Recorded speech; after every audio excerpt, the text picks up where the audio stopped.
Olá a todos e sejam muito bem-vindos a um novo episódio e hoje vamos então falar sobre a semana 41 de 29 de setembro a 1 de outubro. Então, temos várias notícias, até notícias bastante interessantes esta semana. Em primeiro, temos a principal notícia da semana que foi que o governo dos Estados Unidos está neste momento em paralisação. Vamos perceber o que é que aconteceu e quais são as consequências para os investidores. A Google também vai pagar uma indenização de 24 milhões e meio de dólares a Trump e vamos perceber o porquê disto estar a acontecer. Depois, a EA vai se tornar privada, é verdade, vai deixar de ser transacionada na bolsa e vai então ser privada. Depois, temos também a OpenAI, torna-se a startup mais valiosa do mundo. Eu já tinha falado um bocadinho sobre isto no episódio passado, mas agora realmente houve algumas nuances, neste caso, visto que alguns colaboradores venderam ações e solidificou-se mesmo como a startup privada mais valiosa do mundo. Temos também a CoreWave e a Meta assinaram um acordo de 14 bilhões de dólares para a infraestrutura de inteligência artificial. A CoreWave também já tinha feito, a semana passada, um acordo com a OpenAI. Vamos também falar um bocadinho sobre estes acordos e sobre esta nova empresa que parece estar a entrar naquelas empresas que eu falei muito no episódio passado, as Oracles, Nvidias, Softbanks. E parece que a CoreWave também está a entrar um bocadinho nesta parte.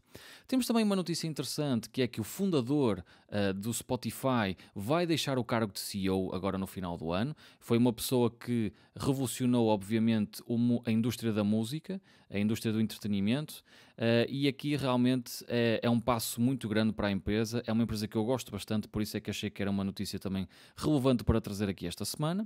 Depois temos também mais um dos famosos tweets de Elon Musk, e neste caso ele pediu aos seus seguidores para cancelarem a subscrição da Netflix, e aqui vamos entender o porquê desta razão e será que isto pode realmente afetar a ação. É uma empresa que eu também gosto particularmente, por isso é então uma notícia interessante também para falar aqui um bocadinho.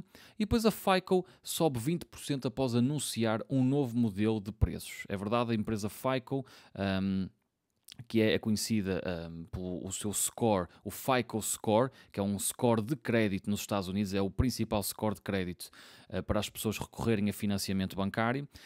E aqui também é uma ação que eu gosto particularmente, ela subiu 20% na quinta-feira, e vamos então entender também aqui um bocadinho as nuances, neste caso, principais do porquê disto ter acontecido. Então, vamos diretamente para a primeira notícia, que é então o governo dos Estados Unidos entrou oficialmente em shutdown, ou seja, em paralisação.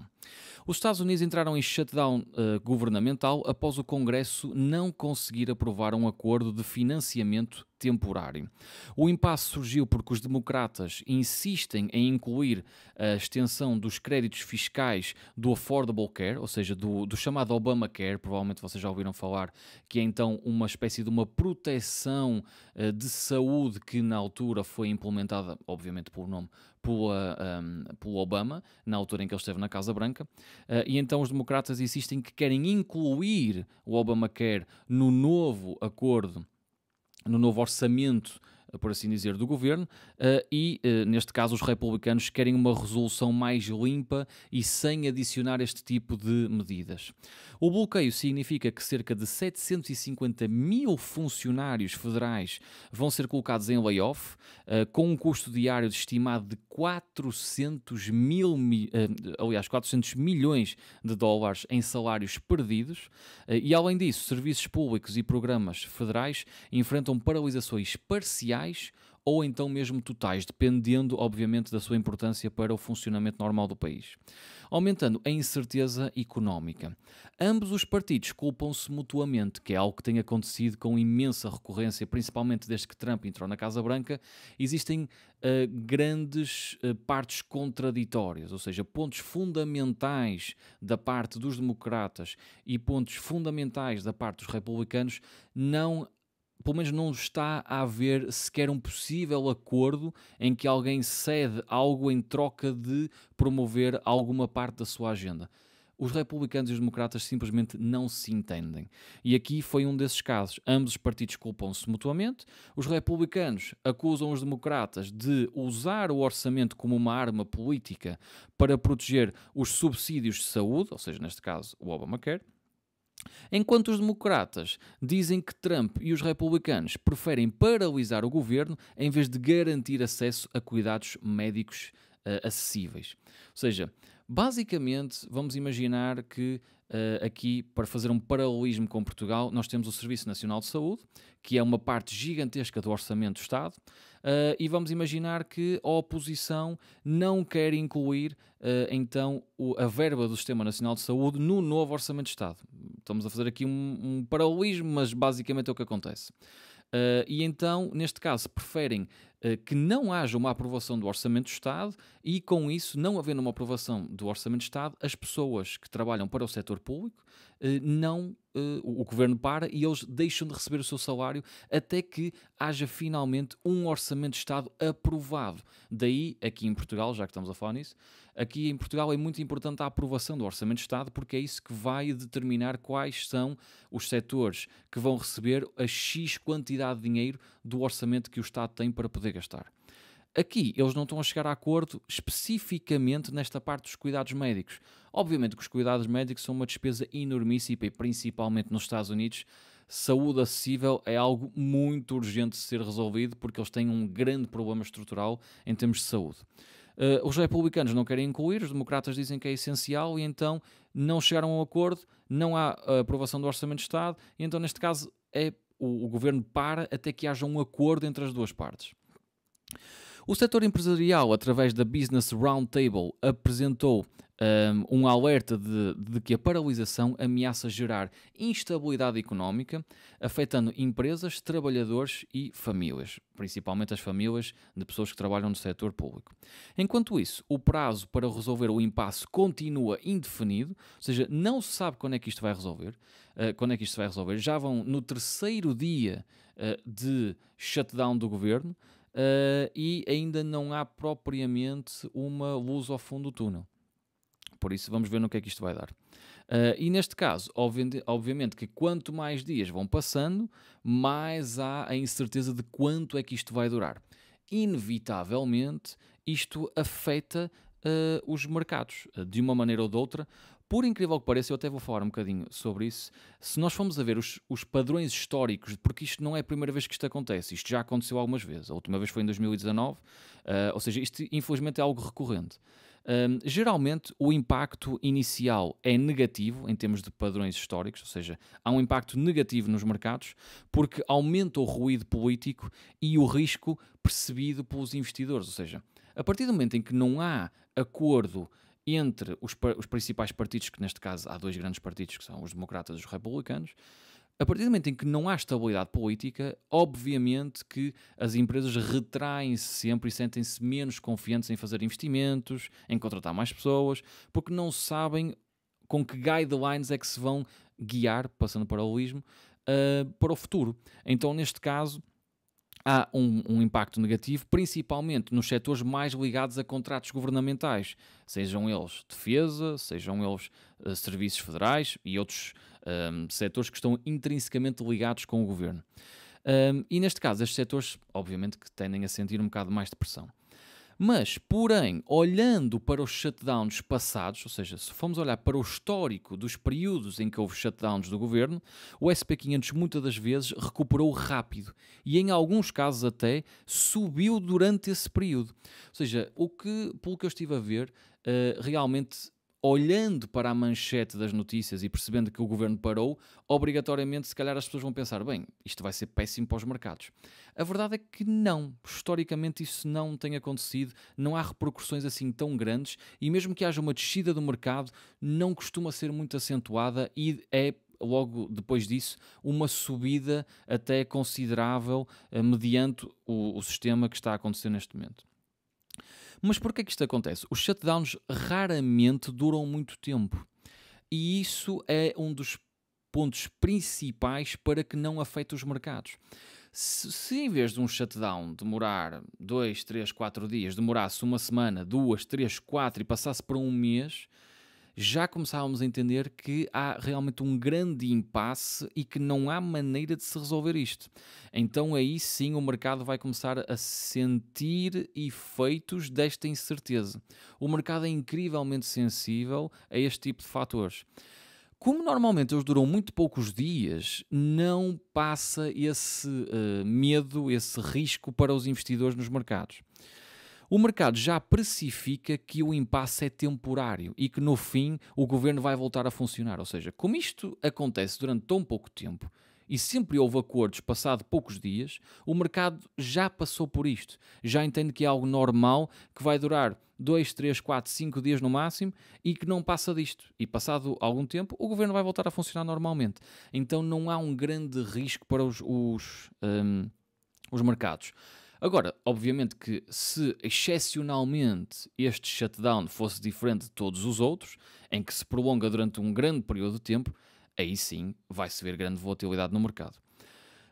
O que preocupa de verdade o Wall Street é quando há risco de default da dívida americana, que é então a dívida americana entrar em incumprimento, ou seja, o governo estar parado durante tanto tempo que deixa de pagar a sua dívida. E os Estados Unidos têm uma dívida astronómica, que é um assunto diferente, mas às vezes acontece na mesma época. Ou seja, se houvesse, neste caso, um incumprimento da dívida americana, aí as coisas começavam a tornar-se graves. Porque se os mercados entenderem que os Estados Unidos está completamente parado e que não paga a sua dívida, aí, obviamente que aos olhares dos investidores, dos economistas, dos comentadores, os Estados Unidos estavam mais enfraquecidos. Estando mais enfraquecidos, obrigações do Estado e todos esses produtos de renda fixa, aliás, principalmente obrigações do Estado, vão começar a ser afetados. Porque se eles incumprem o pagamento de dívida, também muito provavelmente vão incumprir as suas obrigações para com os investidores. E então aí já estamos a entrar noutro patamar. Não há indícios do que isso vai acontecer, não há fatores neste momento que me permitam entender que este shutdown vai se prolongar durante muito tempo, mas para já, historicamente, não me parece algo minimamente preocupante. Mas, resumidamente, no curto prazo pode gerar alguma volatilidade e até uma queda inicial nos mercados. A médio e longo prazo é um efeito limitado, o mercado geralmente volta sempre ao normal. Se encontrarem boas oportunidades por causa deste shutdown, perfeito. Mas, sinceramente, não me parece que isso seja algo que vá acontecer, porque isto não parece que se vá arrastar durante muito tempo. Agora, vamos para a segunda notícia, ainda continuando no tema Trump. A Google, ou seja, a Alphabet, aceita pagar uma indemnização de 24,5 milhões a Trump. Então, neste caso, aqui diz YouTube, mas o YouTube é detido pela Alphabet, que é mais conhecido como Google. O YouTube concordou em pagar 24,5 milhões de dólares para encerrar um processo judicial movido por Trump após a suspensão da sua conta em janeiro de 2021 na sequência dos motins no Capitólio. Não sei se vocês se recordam, mas houve toda aquela confusão gigante no Capitólio em que imensas pessoas entraram dentro do Capitólio. Foi aos olhos de muitas pessoas visto como uma espécie de um golpe de Estado, por assim dizer, que foram os apoiantes do Trump e, na altura, os tweets de Trump e a maneira como ele falava dava a entender que ele estava a incitar à violência, a incitar ao ódio, e então aí muitas das redes sociais bloquearam Trump durante algum tempo, e é por causa disso que neste momento o Google aceitou pagar. Este acordo não implica admissão de culpa ou responsabilidade, ou seja, o facto da Alphabet pagar este montante não fez com que ele assinasse uma admissão de culpa em tribunal ou que assumisse a responsabilidade de ter banido a sua conta. Ou da sua controladora Google, ou seja, a Google também não assumiu responsabilidade por isto. Segundo documentos apresentados no Tribunal Distrital da Califórnia. E Trump processou o YouTube, também já tinha processado a Meta e também já tinha processado o Twitter, agora o X, em 2021, acusando-os de censura política e violação da liberdade de expressão. Ou seja, obviamente que liberdade de expressão é sempre um tema muito falado online. a internet veio proliferar a liberdade de expressão. Todas as pessoas hoje em dia podem criar um canal no YouTube e darem a sua opinião livremente, podem criar um Instagram, podem criar um Facebook, podem criar uma rede social qualquer e poderem emitir as suas opiniões para o mundo. Ele foi restringido de o fazer. Então, neste caso, ele acredita que houve censura política, porque obviamente isto é uma questão política, e também houve violação da liberdade de expressão. Desde que voltou à Casa Branca, as empresas têm vindo a resolver estas disputas. Ou seja, quando ele voltou agora para a Casa Branca, estes processos vieram todos ao de cima. E a Meta já pagou 25 milhões em janeiro, o X acordou em pagar cerca de 10 milhões em fevereiro, e o YouTube pagou agora 24,5 milhões, ou seja, quase o mesmo que a Meta pagou. Agora, isto levanta uma questão que é, parece que todas estas empresas estão a pagar estas indemnizações, estes montantes a Trump, como uma espécie de, pronto, olha, nós vamos pagar isto porque sabemos que nós queremos Trump do nosso lado, e então, independentemente de pagar 5, 10, 20, 30 milhões, que não é nada para nós, preferimos ficar nas boas graças de Trump para, se no futuro precisarmos dele, ele ficar do nosso lado. Isto já vem a acontecer há muito tempo. E nota-se que há um grande complô entre Trump e todos os CEOs das Big Techs, das grandes empresas de tecnologia. Ainda há pouco tempo houve uma reunião grande de CEOs de tecnológicas na Casa Branca. Trump estava no centro da mesa. E então parece-me que há uma sinergia muito grande entre a administração Trump e todas as grandes empresas tecnológicas dos Estados Unidos.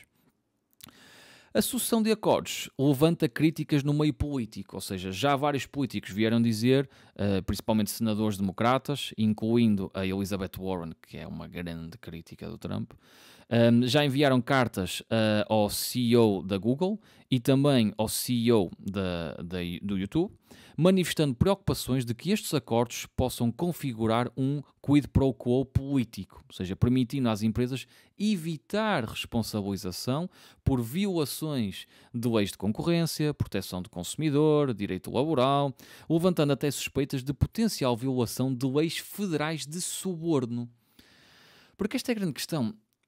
Estarem constantemente a indemnizar o presidente dos Estados Unidos parece mesmo um suborno político. Tipo, olha, ok, nós fizemos isto no passado, vamos resolver isto tranquilamente, olha, nós pagamos-te uns milhões e quando precisarmos de ti, fazemos a chamada. Parece que às vezes isto está a acontecer um bocado. E isto nunca acontecia na administração Biden. Biden também não tinha uma grande ligação com as empresas. Obviamente Trump sempre foi um homem de negócios. A minha opinião sobre Trump em termos de negócios é bastante rígida, por assim dizer. Foi um empresário que levou praticamente todos os negócios à falência. Se forem ver o histórico dele, apesar de se proclamar bilionário, ele sempre foi um fracasso total em termos de negócios. Sempre foi um grande showman, isso é verdade, isso ninguém lhe pode tirar. O nome Trump é um nome conhecido no mundo inteiro. Sempre teve muito esta componente de criar negócios megalómanos e tudo, mas a verdade é que a maior parte das suas empresas foram todas à falência. Mas tirando isso, ele sempre esteve muito ligado a esta parte corporate, ou seja, a fazer negócios, a criar ligações, networking. Ele conhecia, nos seus tempos áureos dos anos 80, anos 90, ele conhecia todas as pessoas. E agora ainda usa um pouco essas sinergias, neste caso com o presidente dos Estados Unidos, para então criar boas ligações com estas empresas, aumentar a economia americana, criar mais trabalhos, criar mais poder de compra, e ele sempre teve uma grande componente económica no seu programa político, e isto é uma peça também fundamental para isso aconteça. Ou seja, eu acho que é uma mão lava a outra. E ele precisa destas empresas para elas investirem no país, e estas empresas precisam dele para aprovarem certas coisas que possam precisar em termos de aprovação de leis, em termos de lobby, que no fundo lobby é uma coisa muito comum nos Estados Unidos. E acho que sinceramente esta notícia foi mais uma daquelas notícias que se nota o quão Trump é importante para estas empresas, e por isso é que elas estão todas a pagar. Ou seja, a Meta já pagou, o ex-Twitter, ou seja, o X já pagou também, agora o YouTube da Google também já pagou também, e se calhar se houvesse outra rede social também pagava também. Ou seja, acho que isto já se nota aqui uma tendência. Agora, vamos para uma das principais também notícias da semana, é que a Electronic Arts, ou seja, a EA, foi então privatizada. A EA é muito conhecida por jogos como o Battlefield, Sims, NFL, ou seja, tem vários jogos bastante conhecidos do público. E então a Electronic Arts anunciou que será adquirida pelo Public Investment Fund da Arábia Saudita. A Arábia Saudita está a dar muitas cartas a comprar participações ou totalmente empresas dos Estados Unidos. Em parceria com a Silver Lake e a Affinity Partners, liderada por Jared Kushner, num acordo all cash avaliado em 55 mil milhões de dólares, ou seja, 55 bilhões, não houve troca de ações, foi tudo em dinheiro. E há uma nuance neste negócio, é que isto foi o maior leverage buyout da história do Wall Street. O que é isto do leverage buyout? Basicamente, um leverage buyout significa que todos estes 55 bilhões de dólares foram pagos recorrendo a dívida. Ou seja, eles não usaram dinheiro, estes fundos, o fundo da Arábia, Silver Lake, Affinity Partners e tudo isso, eles não usaram um cêntimo do dinheiro deles. Eles recorreram a dívida de 55 bilhões para fazer este negócio acontecer. Os acionistas da EA receberão 210 dólares por ação em dinheiro. Após rumores na sexta-feira, as ações já tinham subido 15% e com o anúncio oficial avançaram mais quase 5% na segunda-feira. O Public Investment Fund, que é o fundo da Arábia, que já detinha 10% da EA, será agora o maior investidor, ou seja, o investidor maioritário desta nova estrutura, ou seja, são os que realmente tomam as decisões no meio deste negócio todo. O financiamento envolve 36 mil milhões de equity e 20 mil milhões em dívida via JP Morgan, que entrou nas negociações há poucas semanas. A transação reforça a estratégia agressiva do PIF, que é então o Public Investment Fund da Arábia, no setor dos videojogos, através da subsidiária Savvy Gaming, que já detinha posições em vários publishers e comprou empresas como a SSL, a Faceit e também a Scopely. Contudo, a compra da EA marca um movimento mais ambicioso até agora, ou seja, este foi o maior negócio na componente de videojogos do fundo da Arábia Saudita. Nota-se que eles agora já estão a fazer algo interessante. Por exemplo, eles agora também já criaram uma liga de golfe para competir um bocado com a liga de golfe dos Estados Unidos e estão a fazer um bocadinho o que fizeram com a liga de futebol. Ou seja, estão a tentar recrutar os melhores golfistas do mundo para irem jogar na liga deles, que foi a mesma coisa que aconteceu com a liga de futebol saudita, em que tentam agora já fizeram negócios milionários, bilionários com os melhores jogadores do mundo para irem jogar para a liga deles. É a mesma coisa que estão a fazer com o golfe e agora também parece que estão também a dar cartas nos videojogos e provavelmente vão daqui a uns anos ou daqui a uns meses, não sei, também pagar salários assustadoramente grandes aos melhores jogadores de videojogos do mundo para irem para lá e criar uma liga deles, de esportes, por exemplo. O CEO da EA, que é o Andrew Wilson, continuará à frente da empresa, ou seja, vai se manter na mesma, o mesmo CEO ao leme da empresa, e afirmando que os novos parceiros trazem profunda experiência em desporto, gaming e entretenimento e acreditam na visão de longo prazo da companhia. Ou seja, mantém-se, neste caso, a mesma estrutura em termos de visão da empresa, com o mesmo CEO, obviamente que agora que se calhar com interesses diferentes. A Arábia Saudita pode ter interesses específicos, como eu disse, que é o que eu acho que pode acontecer, em criar torneios de Battlefield, Sims, Madden, ou seja, de todos os jogos que a empresa tem, e criar até de outros jogos, e quem sabe financiar negócios de outras empresas no futuro. O acordo prevê uma janela de 45 dias para propostas alternativas e deverá fechar no primeiro trimestre do ano fiscal de 2027. Ou seja, isto acontece agora, mas neste caso vai então prolongar-se até 2027 para fechar. Agora temos mais uma notícia da OpenAI. Obviamente que a OpenAI está sempre nas bocas do mundo e agora é por oficialmente se tornar a startup privada mais valiosa do mundo. A OpenAI concluiu uma venda secundária, ou seja, o que é secundária? O mercado primário é quando, ou seja, há o mercado primário e o mercado secundário. O mercado primário é quando é a própria empresa a vender as primeiras ações ao público. O mercado secundário é quando já é entre investidores. E neste caso, o que aconteceu é que estas ações eram detidas pelos colaboradores da OpenAI. Ou seja, isto acontece de forma muito recorrente. Empresas de tecnologia, principalmente, não só pagam salários e bónus e tudo isso, mas também dão a chamada Stock-Based Compensation, ou seja, dão ações da empresa.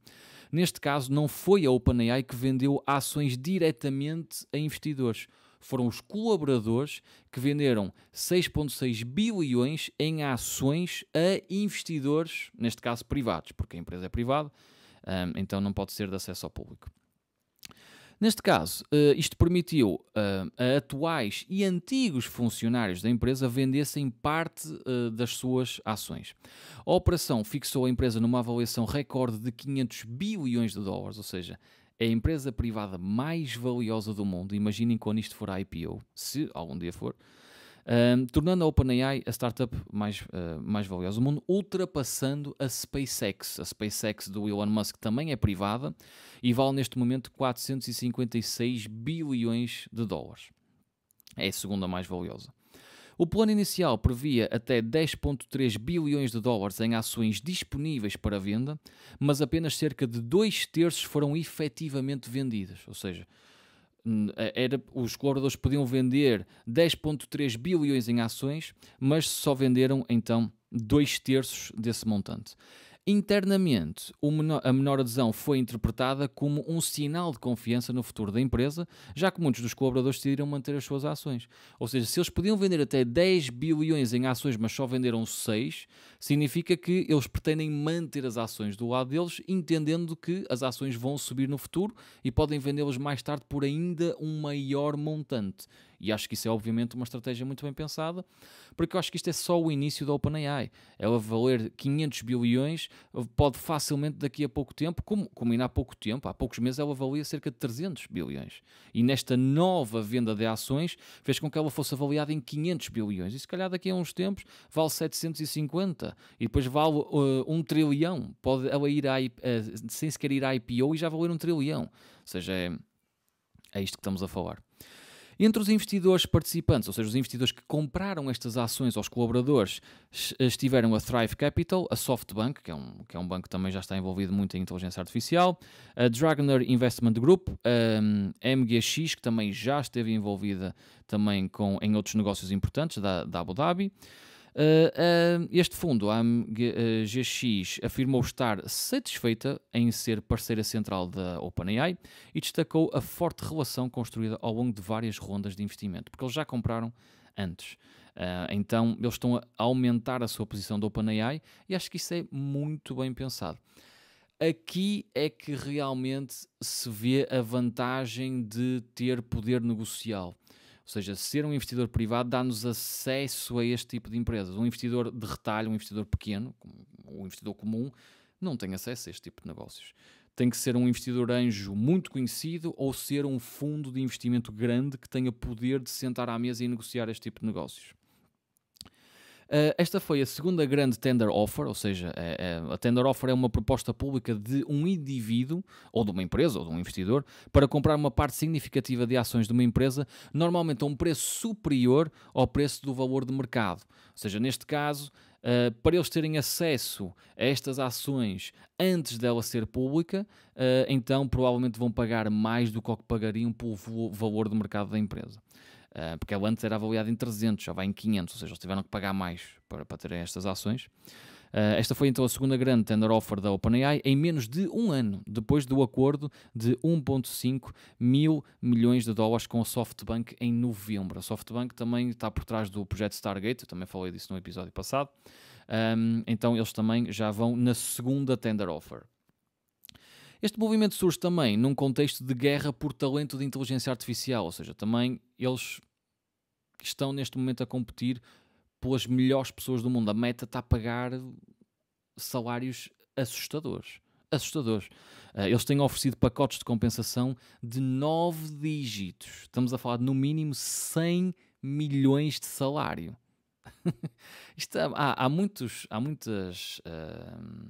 Muitos destes crânios, destes génios da inteligência artificial que são colaboradores de empresas, estão a ser pagos como jogadores de futebol, como jogadores da NBA, é assustador o que eles estão a ganhar. Imaginem o que é vocês serem tão bons no que fazem, que a Meta vos faz uma proposta para vocês ganharem um salário de 100 mil milhões. De 100 milhões de dólares. 9 dígitos. É assustador. E uma pessoa não é dona da empresa, não é CEO, não é nada. É um simples colaborador que vai ganhar 100 milhões para trabalhar para a empresa. Neste caso, ao permitir que os funcionários monetizem parte das suas ações sem recorrer à IPO, ou seja, isto é também um incentivo para que a OpenAI consiga manter o talento que já tem. Porque se a OpenAI permite que os colaboradores que eles têm neste momento possam vender ações e ganhar dinheiro com isso, é também uma maneira de os fidelizar à empresa, de os manter na empresa, porque eles estão a ganhar dinheiro com isso. É uma maneira deles reterem o talento-chave e também manterem-se privadas enquanto continuam a crescer. Porque é muito importante entender que, por exemplo, se a OpenAI fizesse um IPO, ou seja, entrasse em bolsa, de um dia para o outro ia de conseguir bilhões de dólares para poder financiar os seus projetos futuros. Mas ela continua a crescer, continua a captar talento, continua a conseguir manter esse talento e mesmo assim consegue, então, não perder talento, como houve uma grande polémica entre o Mark Zuckerberg e o Sam Altman, porque ele até acusou o Zuckerberg num podcast de estar a roubar talento à OpenAI, mas isso é algo comum que acontece nas empresas, atenção, eu acho que este tipo de pessoas vão para nos pagarem mais. Então, se a Meta fizer uma melhor proposta, a OpenAI vai obrigatoriamente perder talento-chave para o futuro da sua expansão, mas é com este tipo de iniciativas de venda de ações que ele consegue talvez manter os colaboradores principais da empresa.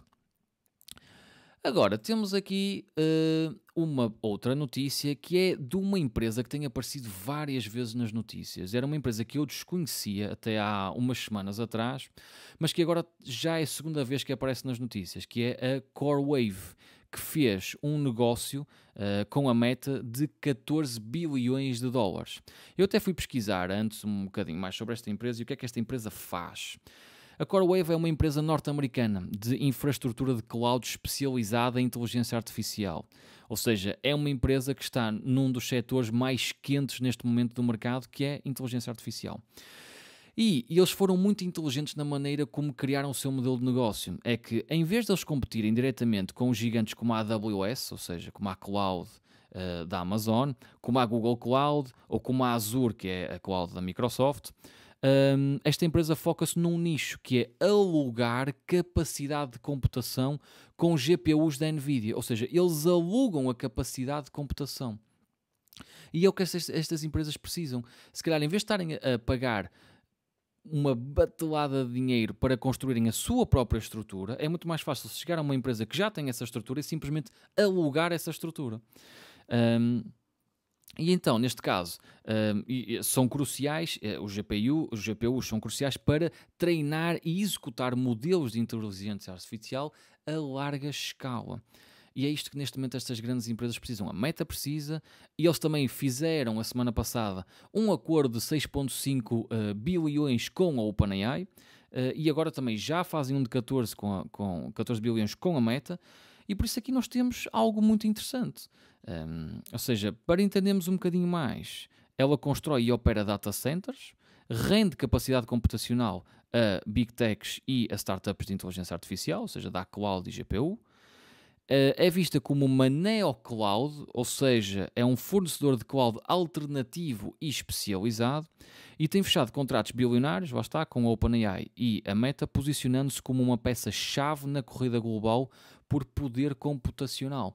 Sem este tipo de estruturas, estas empresas não conseguem ter modelos de inteligência artificial, nem conseguem ter cloud que aguente com toda a informação que eles estão a gerar.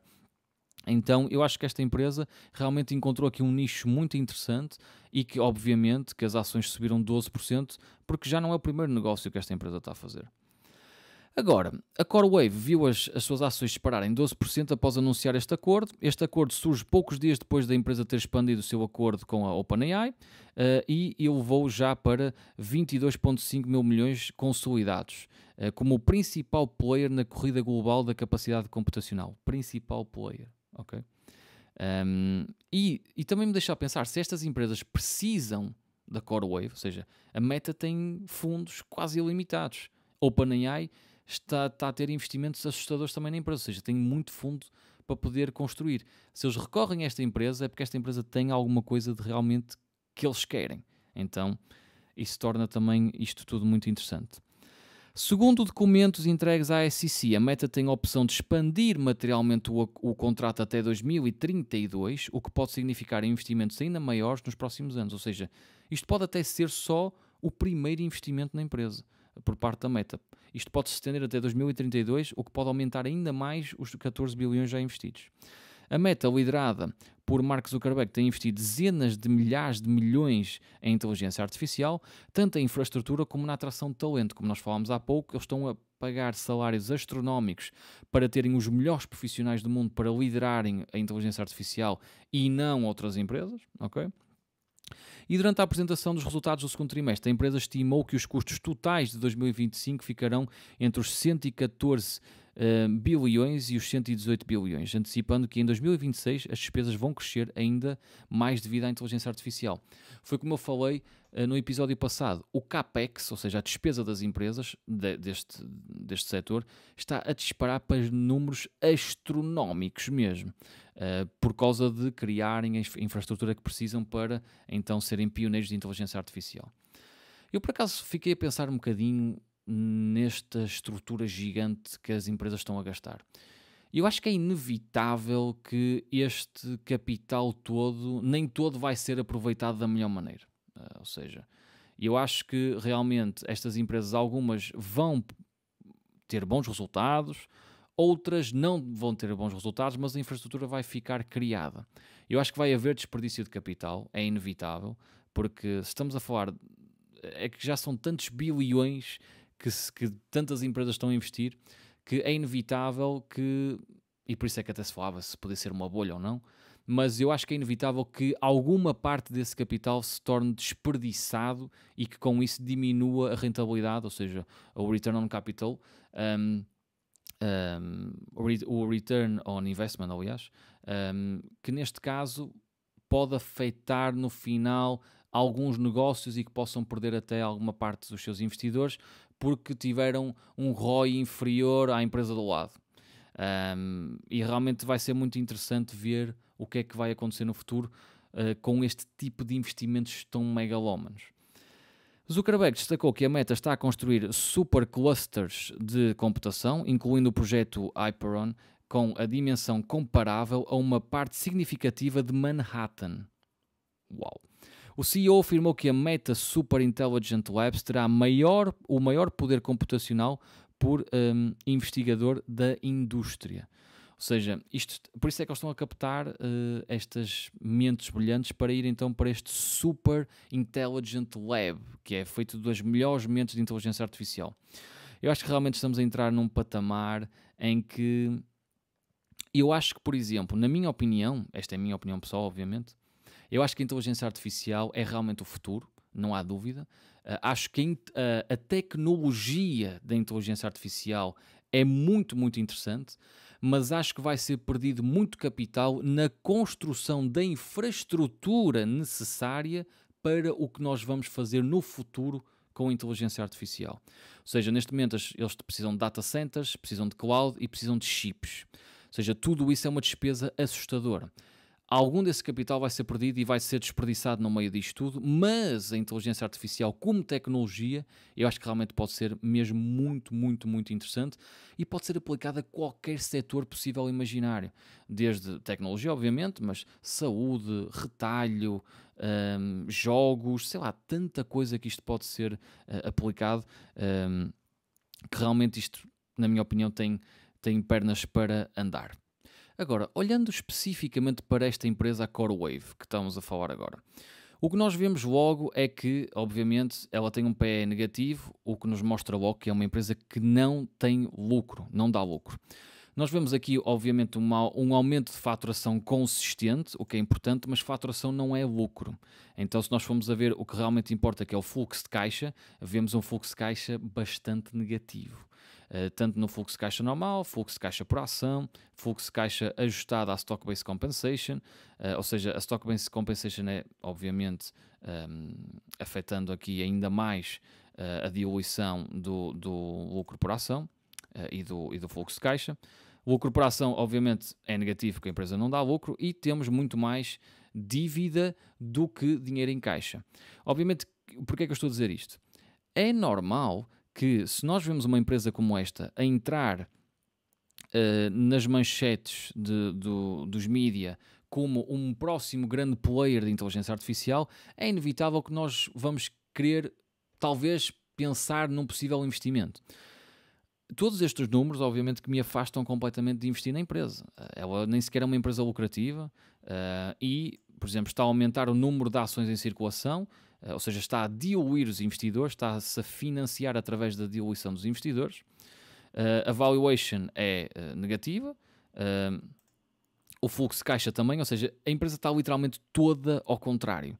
Tudo o que nós vemos aqui é zero do meu interesse. A única coisa interessante é que o aumento de faturação, mas o fluxo de caixa é negativo, o lucro por ação é negativo, mais dívida do que dinheiro, mais ações em circulação em vez de menos ações em circulação.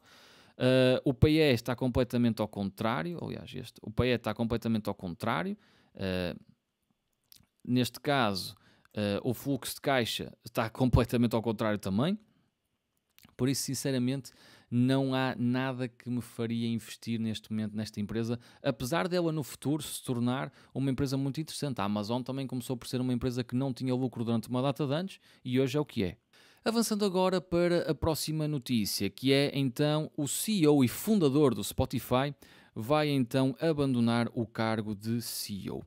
Obviamente que isto foi uma das pessoas mais importantes da indústria da música nos últimos anos. Porquê? Porque criou uma infraestrutura que lhe permitia colocar muita da música e num sítio só, e também obviamente que afastou muita da pirataria que existia no meio musical. O Spotify anunciou que o seu cofundador e atual CEO Daniel Ek deixará o cargo a 1 de janeiro de 2026, passando a ser o chairman executivo da empresa. O comando da empresa será agora assumido por Gustav Söderström e também Alex Norström, que já atuavam como co-presidentes, ou seja, como co-CEOs, e terão agora o título literalmente de co-CEOs. A mudança reflete uma transição que Ek descreve como apenas alinhar os títulos à forma como a empresa já operava, ou seja, estas duas pessoas, estes dois co-CEOs já tinham uma parte muito importante da empresa, já eram presidentes da empresa, então se calhar ele já se estava a afastar um pouco da empresa e eles é que estavam a aumentar a sua importância na empresa, por isso simplesmente foi dar, passando a expressão, os nomes aos burros, por assim dizer. Que é, então, neste caso, as pessoas já tinham um papel muito grande na empresa e então vou colocá-los como CEOs e afastar-se um pouco do dia-a-dia da empresa. Apesar do anúncio, as ações da Spotify caíram 6%, refletindo a incerteza do mercado perante a saída de Ek do cargo de CEO após quase 2 décadas de liderança. E isto é perfeitamente normal. Se eu fosse acionista do Spotify e visse que este CEO tornou o Spotify o que ele é hoje, depois de 2 décadas ao leme da empresa, basicamente eu também ficaria um pouco com algumas incertezas de como é que estas duas pessoas iriam gerir agora a empresa a partir de agora.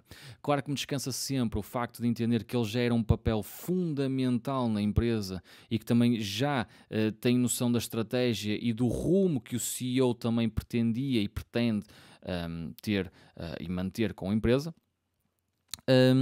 Ainda assim, a empresa mantém uma forte posição no mercado de 700 milhões de utilizadores ativos e 276 milhões de assinantes premium, com o crescimento de 2 dígitos face ao ano anterior.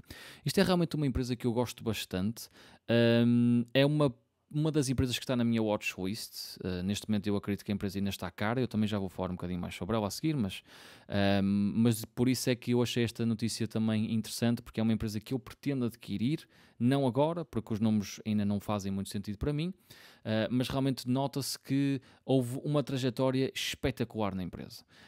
Este foi uma empresa durante muito tempo que não conseguiu ganhar dinheiro, era uma empresa não lucrativa, e em pouquíssimo tempo deu um salto enorme e tornou-se uma empresa até bastante lucrativa, mas também eu já vos vou mostrar os números.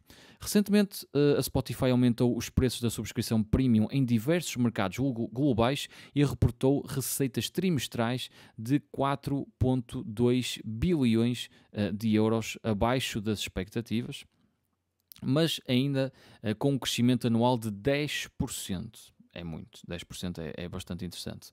Por outro lado, a empresa enfrenta desafios no setor da publicidade, onde a receita caiu 1%. Além disso, a plataforma está a reforçar a luta contra conteúdos musicais gerados por inteligência artificial, tendo já removido 75 milhões de faixas spam, como eles chamam, nos últimos 12 meses. Isto é algo que as empresas têm que se atualizar aos tempos atuais. Já várias músicas, até houve umas músicas que se tornaram virais e quando vamos a ver a história da música foi gerada por um robô. Ou seja, nem sequer é ninguém que está por trás daquela música, a não ser a pessoa que arranjou lá a maneira de fazer aquilo através de inteligência artificial. E isso é algo que eles pretendem combater porque, aos olhos deles, não é música real. Ou seja, é música artificial, é música robótica. Provavelmente música sem alma, talvez. E acho que é importante que estas empresas comecem a combater este tipo de situações e o Spotify sempre foi pioneiro. Apostou muito nos podcasts. Por exemplo, este podcast é feito através do antigo Anchor, que agora é Spotify Podcasts. É uma plataforma espetacular para criadores poderem se expor e publicarem os seus podcasts de forma muito simples. Também uso Spotify literalmente todos os dias. No meu carro, no trabalho, ou seja, é um serviço que faz parte do meu dia-a-dia. E realmente vejo que é um serviço completamente diferenciado de Apple Music, YouTube Music, o Prime Music, ou seja, nenhum deles, na minha opinião, é tão bom como o Spotify é. Por isso eles criaram realmente um produto muito, muito interessante.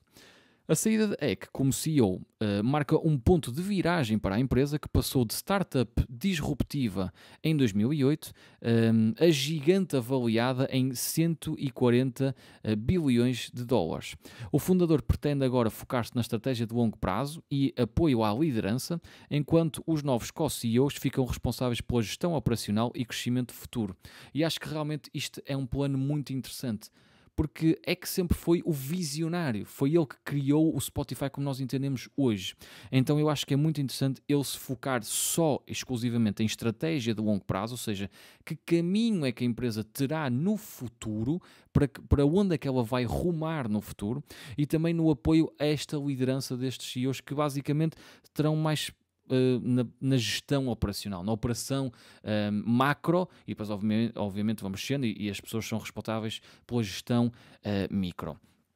Por isso eu acho que realmente, no final das contas, acho que pode ser algo bastante interessante.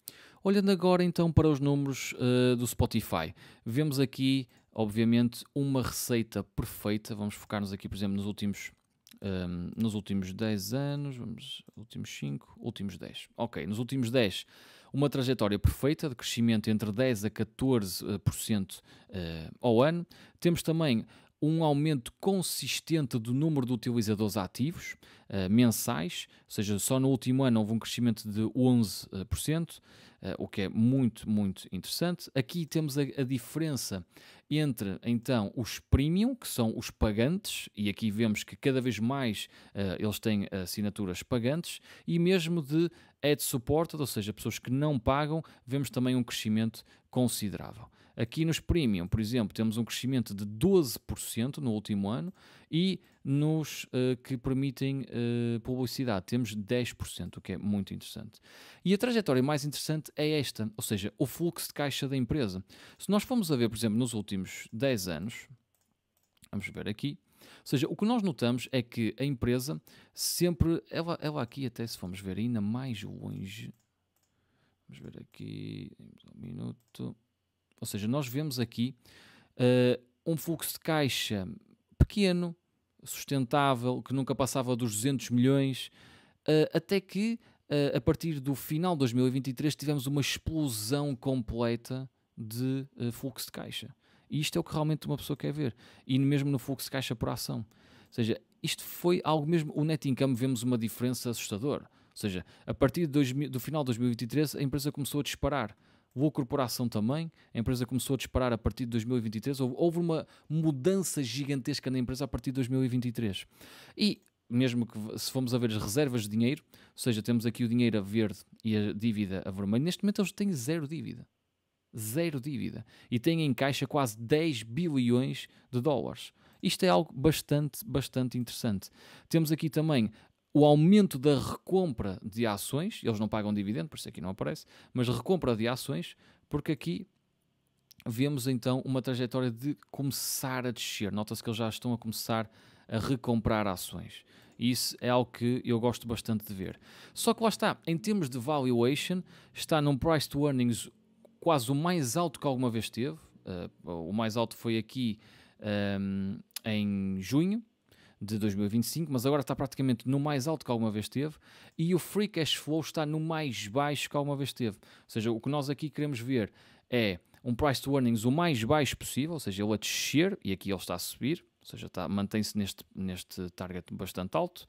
E aqui, o free cash flow yield, nós queremos um free cash flow yield alto, por exemplo, como nós víamos aqui em janeiro, fevereiro, março, abril de 2025. Aqui ele está bastante mais baixo. É apenas por isso que eu não invisto na empresa, porque realmente as métricas estão ao contrário. Eu preciso que deixe o PE e que suba o free cash flow em percentagem. Basicamente é este o meu processo de pensamento na empresa. Agora, na próxima notícia, temos mais um dos famosos tweets de Elon Musk, que agora pede aos seus seguidores para cancelarem a sua subscrição da Netflix. E porquê é que isto apareceu? Então, Elon Musk voltou a gerar polémica esta semana ao apelar aos seus seguidores que cancelem as subscrições da Netflix, acusando a plataforma de promover uma agenda woke e que é prejudicial às crianças.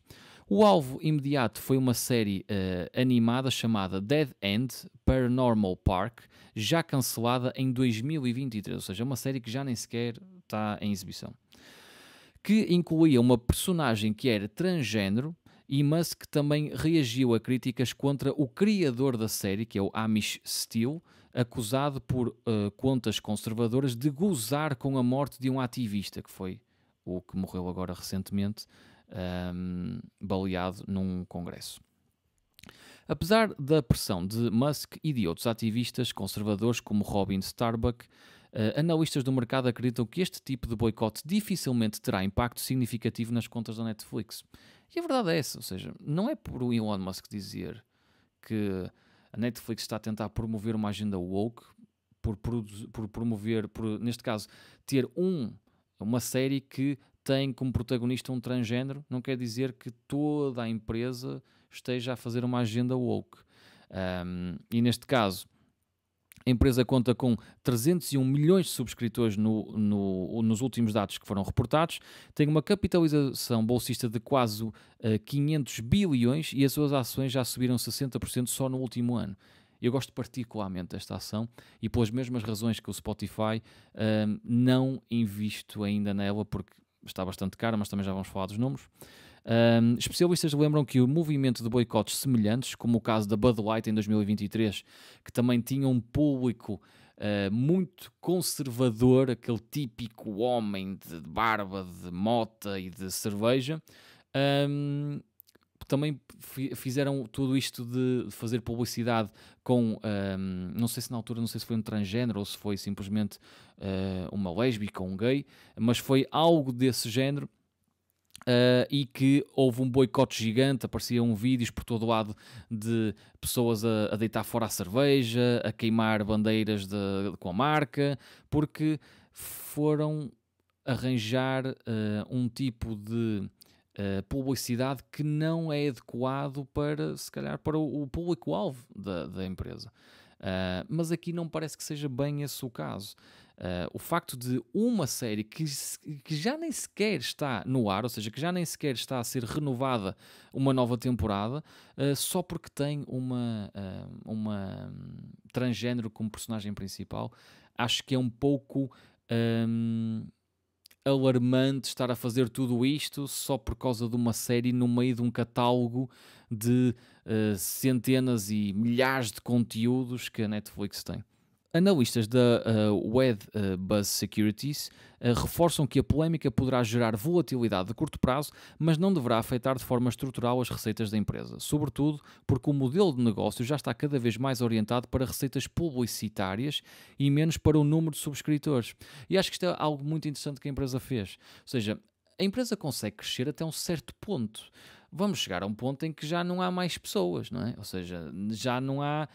Se formos para os países que têm poder de compra, se começarmos a ir para outros países para poder crescer e que não têm tanto poder de compra, ou os preços são mesmo muito baixos e a proposta de valor é muito alta, ou então a empresa não vai ter mais margem para crescer. Então é muito interessante eles se focarem mais devagarinho, não só em manter os seus subscritores, obviamente, mas também na componente publicitária nos planos mais baratos.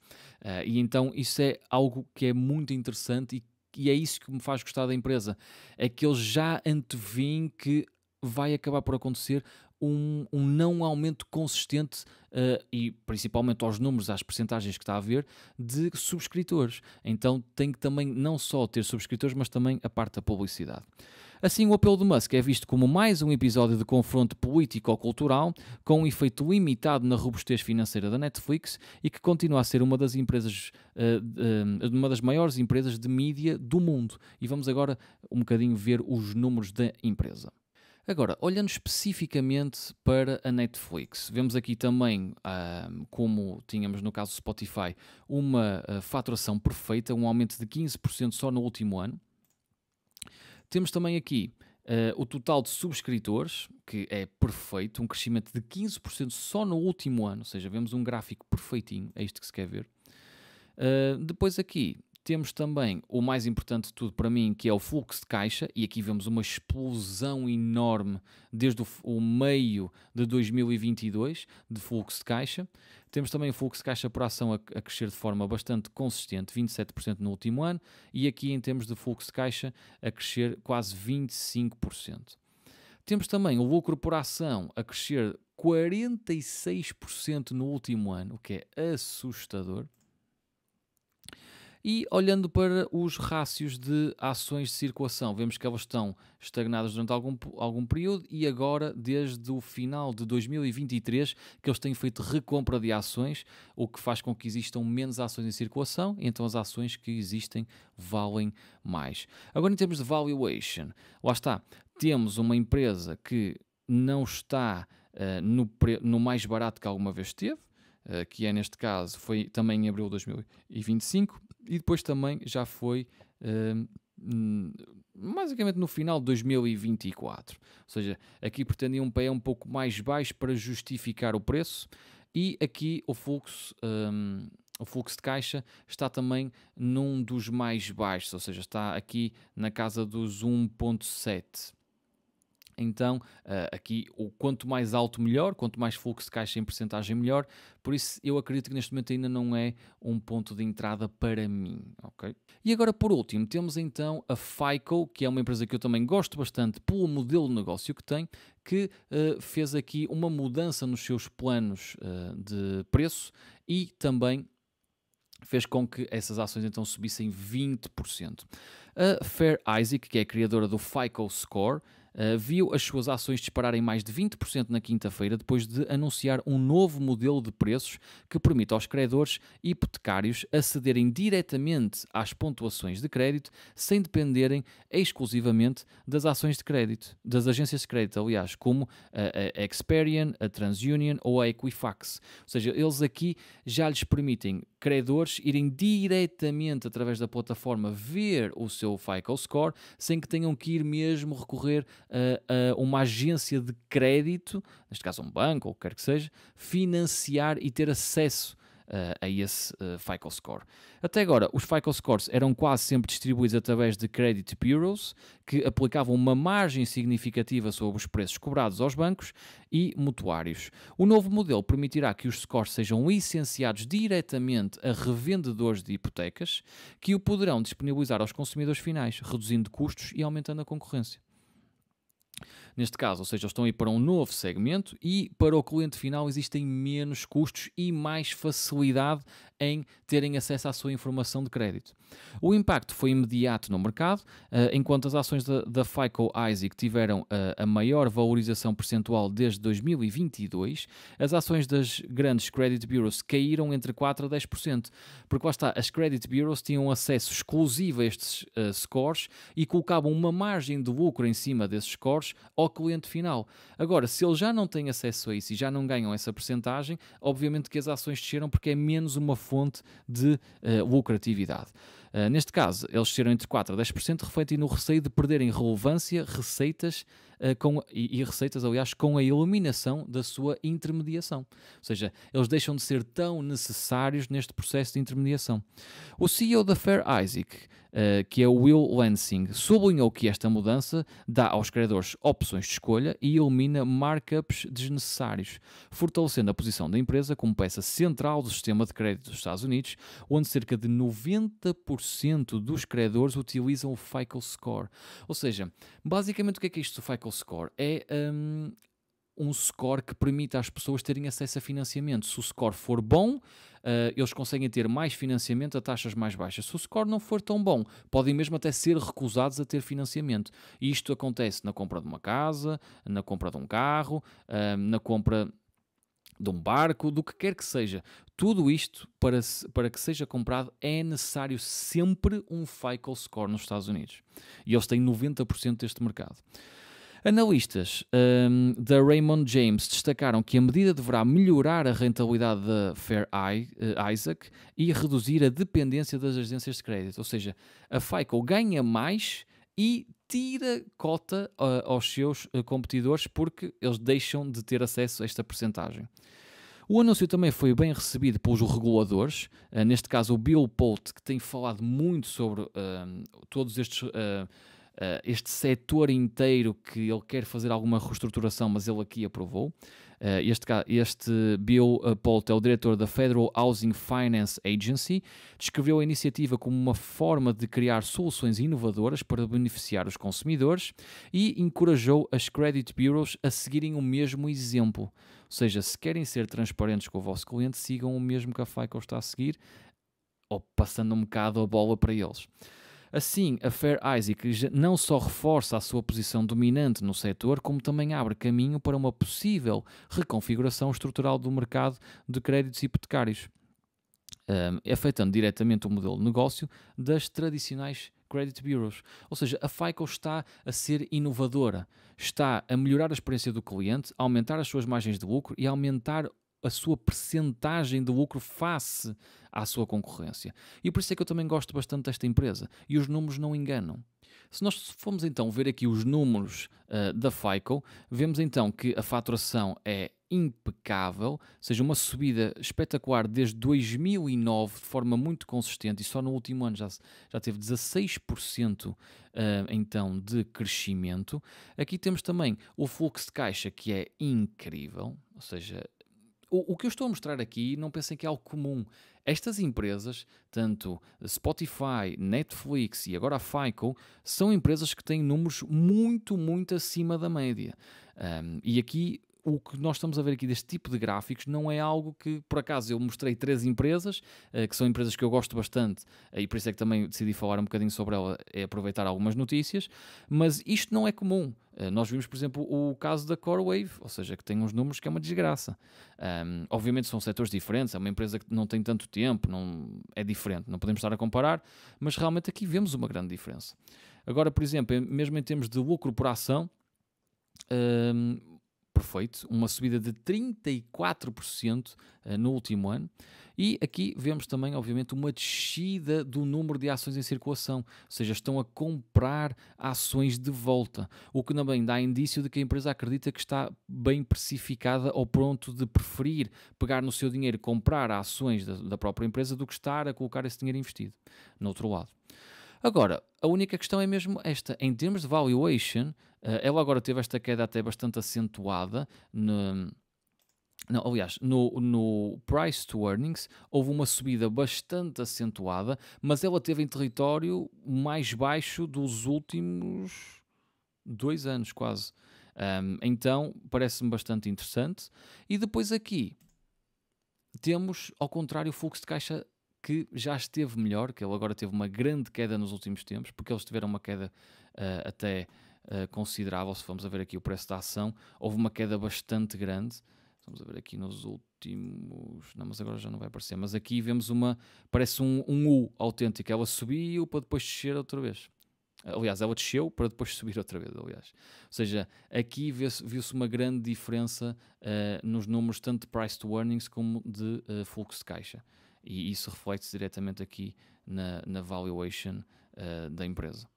E termina assim mais um episódio do Diário do Investidor. Eu espero que tenham gostado. Não se esqueçam, é mesmo muito importante. Se estão a ouvir através do Spotify, avaliem o podcast, deixem a vossa opinião sincera, deixem também aqui um comentário para dar aquela força para continuar. E se me estão a ver no YouTube, subscrevam, deixem também o vosso like. Se vocês já sabem as coisas todas que têm que fazer. Eu tenho adorado fazer isto, mas dá sempre jeito aquela motivaçãozinha, ok? Espero que tenham gostado e vemo-nos então na próxima semana. Um grande abraço e bons investimentos.